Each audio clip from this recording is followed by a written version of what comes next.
ನಮಸ್ಕಾರ ಸ್ನೇಹಿತರೆ. ಈ ಒಂದು ಸುಂದರ ಕಥೆಯು ತಪ್ಪದೆ ಕೊನೆವರೆಗೆ ಎಲ್ಲಿ ಸ್ಕಿಪ್ ಮಾಡದೆ ಕೇಳಿ. ಅದೊಂದು ದೊಡ್ಡ ಕಾಡು. ಆ ಕಾಡಿನ ಅಂಚಿನಲ್ಲಿ ಪುಟ್ಟದಾದ ಗುಡಿಸಲಿನಲ್ಲಿ ರೈತನು ಒಬ್ಬ ತನ್ನ ಪುಟ್ಟ ಕುಟುಂಬದ ನೊಡನೆ ವಾಸವಾಗಿದ್ದ. ಕಾಡಿನಲ್ಲಿ ಸ್ವಲ್ಪ ಭೂಮಿಯನ್ನು ಉಳಿಮೆಯನ್ನು ಮಾಡಿ ತನಗೆ ಬೇಕಾದ ಬೆಳೆಯನ್ನು ಬೆಳೆದುಕೊಂಡು ಜೀವನವನ್ನು ಮಾಡುತ್ತಿದ್ದ. ಅದೇ ಕಾಡಿನಲ್ಲಿ ತನ್ನ ಪುಟ್ಟ ಸಂಸಾರದ ನೊಡನೆ ಜೀವನವನ್ನು ಮಾಡುತ್ತಿದ್ದ ಕೋತಿ ಒಂದು ಕೂಡ ಅಲ್ಲಿ ಇತ್ತು. ಒಂದು ದಿನ ಆ ರೈತನಿಗೆ ಪರಿಚಯವಾಯಿತು. ದಿನ ಕಳೆದಂತೆ ರೈತ ಮತ್ತು ಕೋತಿಯ ನಡುವೆ ಒಳ್ಳೆಯ ಸ್ನೇಹ ಕೂಡ ಬೆಳೆಯಿತು. ರೈತ ತಾನು ಮಾಡಿದ ತಿಂಡಿಗಳನ್ನು ಕೋತಿಯ ಕುಟುಂಬಕ್ಕೂ ಕೊಡುತ್ತಿದ್ದ. ಅದೇ ರೀತಿ ಕೋತಿ ಕೂಡ ತಾನು ಗಿಡಗಳಿಂದ ಕಿತ್ತು ತಂದಿದ್ದ ಹಣ್ಣು ಹಂಪಲುಗಳನ್ನು ರೈತನ ಕುಟುಂಬಕ್ಕೆ ಕೊಡುತ್ತಿತ್ತು. ಇಂತಹ ಹಂಚಿ ತಿನ್ನುವ ಉದಾತ್ತ ಗುಣ ರೈತ ಹಾಗೂ ಕೋತಿಯ ಇನ್ನಷ್ಟು ಆತ್ಮೀಯತೆಯನ್ನು ಕೂಡ ಬೆಳೆಸಿತು.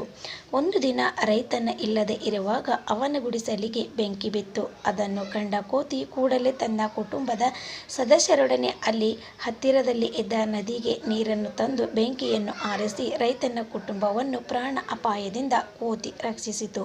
ಈ ಘಟನೆಯನ್ನು ನಡೆದ ಮೇಲಂತ ಕೋತಿ ಮತ್ತು ರೈತ ಒಬ್ಬರನ್ನೊಬ್ಬರು ಬಿಟ್ಟು ಇರಲಾರದಷ್ಟು ಜೀವನದ ಗೆಳೆಯರು ಕೂಡ ಆಗಿದ್ದರು. ಒಮ್ಮೆ ಅವರಿಬ್ಬರಿಗೂ ಖುಷಿಯಿಂದ ಕಾಡಿನಲ್ಲಿ ತಿರುಗಾಡುತ್ತಿರಬೇಕಾದರೆ ಹುಲಿ ಒಂದು ರೈತನನ್ನು ತಿನ್ನುವ ಆಸೆಯಿಂದ ದಾಳಿ ಮಾಡಿತು.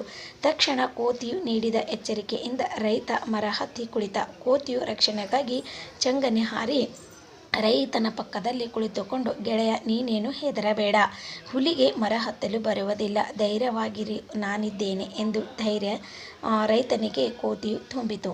ಕೋತಿಯು ಮಾತುಗಳನ್ನು ಕೇಳಿಸಿಕೊಂಡ ಹುಲಿ, ಏನೋ ಕೋತಿ, ಎಷ್ಟು ಸ್ನೇಹಿತರಾದರೂ ಮನುಷ್ಯರನ್ನು ಎಂದಿಗೂ ನಂಬಲೇಬೇಡ.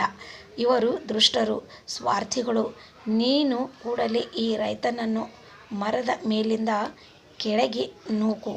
ಅವನನ್ನು ತಿಂದು ನನ್ನ ಹಸಿವನ್ನು ತೀರಿಸಿಕೊಳ್ಳುವೆ ಎಂದು ಹೇಳಿ ಗರ್ಜಿಸಿತು.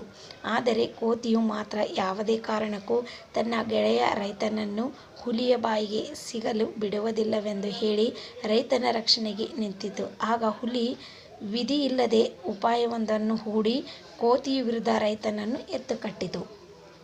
ನೋಡಯ್ಯ ರೈತ, ನೀನು ಉಳಿದುಕೊಳ್ಳಬೇಕು ಎಂದರೆ ನಿನಗಿರುವುದು ಒಂದೇ ಒಂದು ದಾರಿ. ಆ ಕೋತಿಯನ್ನು ಮರದಿಂದ ಕೆಳಕ್ಕೆ ತಳ್ಳು. ಅದನ್ನು ತಿಂದು ನಿನ್ನನ್ನು ಬಿಟ್ಟು ನಾನು ಹೋಗುತ್ತೇನೆ ಎಂದು ಹುಲಿ ರೈತನಿಗೆ ಹೇಳಿತು. ಆಗ ಮಾನವ ಸಹಜ ಸ್ವಾರ್ಥದಿಂದ ರೈತ ತನ್ನ ಪ್ರಾಣವನ್ನು ಉಳಿಸಿಕೊಳ್ಳುವ ಸಲುವಾಗಿ ಪ್ರಾಣ ಸ್ನೇಹಿತ ಕೋತಿಯನ್ನು ಮರದ ಮೇಲಿಂದ ಕೆಳಗೆ ದಬ್ಬಿದ. ತಕ್ಷಣ ಜಾಗೃತವಾದ ಕೋತಿ ಚಂಗನೆ ಕೊಂಬೆಯಿಂದ ಕೊಂಬೆಗೆ ಹಾರಿ ಕೆಳಕ್ಕೆ ಬೀಳದೆ ತಪ್ಪಿಸಿಕೊಂಡಿತು. ಆದರೆ ರೈತ ಮಾತ್ರ ಕಾಲು ಜಾರಿ ಮರದಿಂದ ಕೆಳಕ್ಕೆ ಬಿದ್ದ. ಇದೇನು ಕಾಯುತ್ತಿದ್ದ ಹುಲಿ ರೈತನ ಮೇಲೆರಗಿ ಅವನನ್ನು ಪೂರ್ತಿಯಾಗಿ ತಿಂದು ಮುಗಿಸಿತು.